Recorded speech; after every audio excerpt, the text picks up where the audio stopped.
Word on the street is you updated that resume. That's what I'm talking about. Now you done did some applications. And now look, you got an interview next week. That's what I'm talking about. We're making progress. 2025. Now, let's get ready for this interview. Let's go over some details that's going to get you over the hump so you don't have to make the same mistakes that I already made through this process. VCU Career Center. It's in the comments, or at least it was when I was there, years ago. I walked past this building, or this door rather, inside of the comments for 2 years. It was right across from Chick-fil-A. And the comments, like any campus, that's the place to be. It's for the cool people. They hanging out. People walking to and from the class and all that good stuff. And that's where you're having a good time and doing your college stuff. I get it. My junior year, I had just started my locks. I had a motorcycle too. So I remember literally the first day going to the Career Center, hopped off a motorcycle, had my little motorcycle helmet, thought I was doing something. And I went to the Career Center and I said, what you guys doing here? I need some help trying to make sure I'm employed when this is over. So they made an appointment. And again, they started with the first step, which was the resume. So they got my resume together. We had different meetings, and again, the resume tips through that process. They taught me from there. And then again, just going on to my actual career, you learn additional tips along the way. Then next up, we needed to talk about the interview. So what they did at the Career Center was they set us up with mock interviews. What a mock interview was at that time was interviews with real companies. These are real hiring officials, but it's for practice. So they wanted to make sure. So first step is what you look like. You need to get that right. So at the time, I went. It was actually probably me and Chris. We went and we got, it might have been like 2 suits for $200, something like that. So I grabbed me a gray suit and a black suit. You don't got to have no bunch of suits, but you do need to have, you an adult, an employed adult, you trying to work for folks. Get you at least one. Get you one good suit that you like, maybe 2 ties, nothing crazy. Skip 1 pair of Jordans, take that $250, and get you a suit, shirt, a tie or 2, and some dress shoes. But this is also a key feature. Get the stuff, you're going to have to like it. Like, nothing's worse than when you get your first cheap suit, and it just it itch to put it, like you can't wait to take it off. That energy is not what you need in the interview. So if you're one of those people that, like Coach Prime said, if you feel good, if you look good, you feel good, they play good. You need this confidence to shine through. And if you need to make sure you shop around enough until you get that actual suit that you like, yeah, this it. I like this. You know what I'm saying? And then you could get comfortable in that joint. And again, you don't need a bunch of suits, but you got that one go-to suit that you could put on, you can feel comfortable and good in it. Because it really, generally, it does not matter. If it's a virtual job position, it's a virtual interview, you could be business up front, party down below if it's a virtual interview. But for this interview, please, gentlemen, put on that shirt and tie and put the jacket on with your suit. And, what you got outside of what the camera can see, no big deal. But I know for a fact there are hiring professionals that will not hire you if you show up to your virtual interview not well-groomed or look like you just dragged in, turned your camera on, and hopped in front of it. You're going to have to put the work in because they're feeling like, hey, this is like a date. Imagine going on a first date and you don't put your good fit on. On that first date, you're going to put your good fit on. So same concept. So color-wise, we talking black suit, gray suit, navy suit, white shirt. Keep the jewelry to a minimum. You can wear a ring, you can wear a watch. If you blinking or anything of that, don't put too much sauce on it. Let it be pretty simple. No necklaces or anything like that. Just let the business, the formal business look shine. Um, brush your hair, comb your hair, whatever the case may be. At VCU, when I'm going through the process, I had to interview, and I don't even remember the business because again it was a mock interview. But I had the nerve at the end of it to ask her. I was like, "Yo, um, would you hire me with my hair like this?" Because at the time I had starter locks, and she told me. She said, ultimately, no. She told me, and again, this was 10 years ago, so the culture has changed some, but no, some people still feel like this. She told me, no, you will have to cut your hair, then I will hire you, and then you could grow it back once you're employed with us. And she said, but if you're in front of customers, then you can't grow your hair back. But if you're not in front of customers, you behind the scenes or whatever case may be, you could grow your hair back once you were employed. Um, I took that information, and for real, like the next day, I got a haircut at that time because I knew um, I needed nothing that could potentially hold me back, nothing that might not work for me. Like I needed none of that. You know what I'm saying? So we got the resume together. We going through my interviews. We looking to build confidence. We looking to learn how to get through that process of doing a good interview. And I was doing, in my opinion, a terrible job at it. Like it was very, very, very difficult at me. And I literally would remember, my college friends and roommates and stuff. I would put on, I got on either my gray or my black suit, and they like, man, you going back again? And it was just a constant thing of me putting in those reps, putting in that work, trying to build that confidence. VCU also had etiquette dinners at the Jefferson 5-star hotel that's in Richmond. They were very nice. That was my first time having caviar. It was nasty, and I never have it again, but, nevertheless, the experience. And also to this, it was all free. So you were a full-time student, and I don't even know if you had to be a full-time student, maybe also part-time. You probably had these opportunities. But I was a full-time student, and all those benefits of the Career Center came at no additional charge. So I'm understanding etiquette dinners. They're trying to teach me how to network, and they were just opening my brain, my culture, my experience to something that I wasn't groomed for. I didn't have that information, and that literally was the difference for me personally as far as getting out of school and hitting the ground running. I would say maybe a little faster than some of my peers at that particular time was just because I got those reps. I got to learn through that experience. I got to fail forward and try that stuff and see what worked and see what didn't work. So I'm going through the process, and like I said, I'm taking them. I'm taking the interviews. I'm not doing that great because I'm not confident.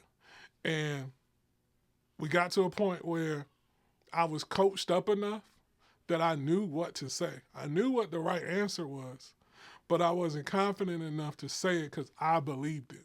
I was saying it because I was coached up enough to know the right answer.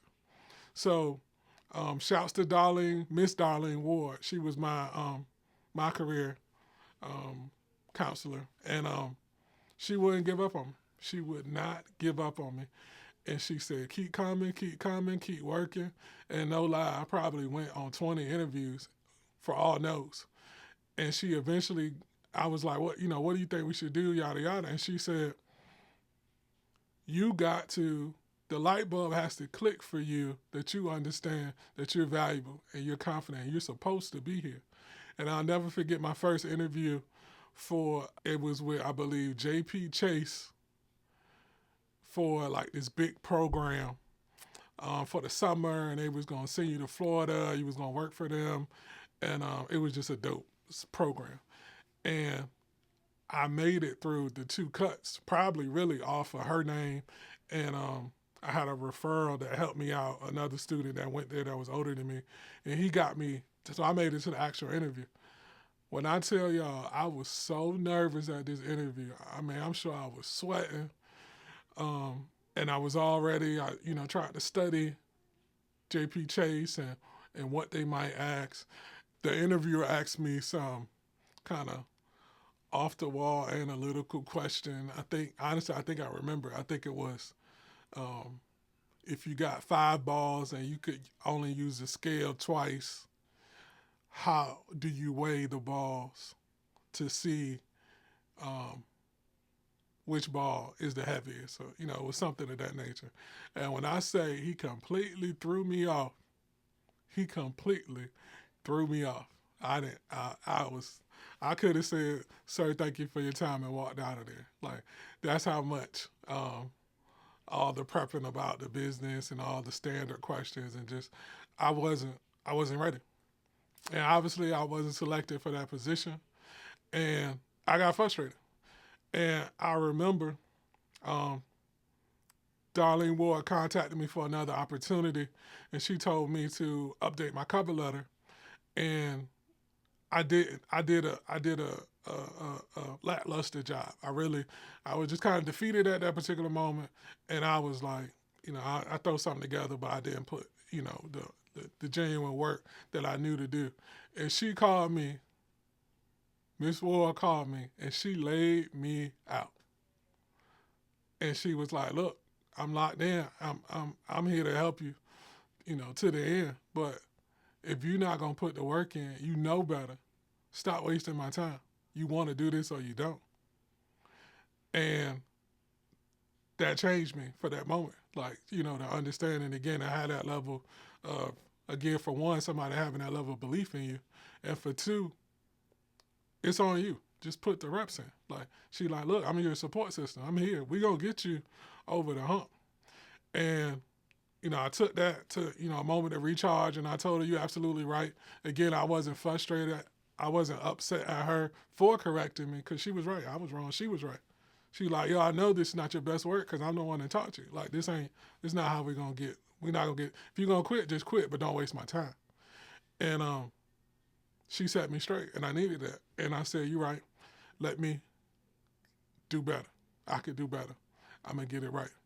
And sure enough, still going through the process. We did this for over a year. So like I said, if that was my sophomore year, um, probably my junior year, summer, definitely early senior year. So like I said, after over a year, after overhearing easily 20 no's in a row consecutively, no wins, all no's, um, I got my first paid internship at VCU, and I actually ended up graduating with, I had three, not at the same time, but three I had three paid internships that I was selected for, and I actually had a full time job offer when I graduated. That was in Richmond, but I was just over Richmond, so I respectfully declined, and I moved back to the 757 because I wasn't a big fan of Richmond in general. Like, I miss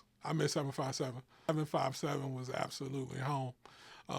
So I was glad to get my degree and come back, and my degree was in marketing. So I was glad to do that.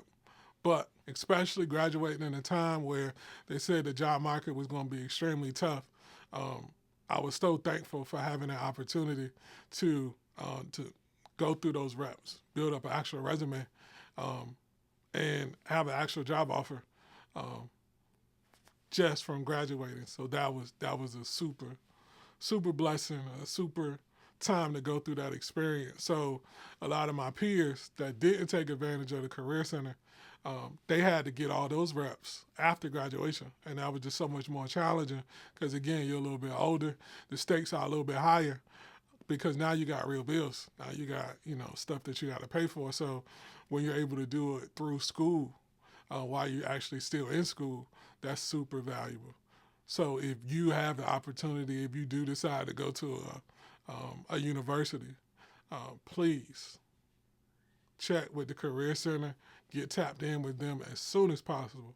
Because, truth be told, that Career Center, if it's doing a great job, like Miss Darlene Ward and that Career Center was doing at VCU, 10 years ago, they're going to get you ready more than anything else because you can take the classes and you can get A's on them, and that will leave you with a great transcript for what that's relevant to. But if you don't have these career skills, these job skills, these interviewing skills, you're gonna struggle, and you're gonna have to learn. You're gonna have to get through all that, get all that experience, all that failing forward. You're gonna have to do it after college versus during college, when the stakes are lower and you got the time, you got the capacity, you got much less of a financial burden to have to do that stuff. So I plant that good seed with you to tap into that. Another option for folks too that just go straight into the workforce would be to get a career coach.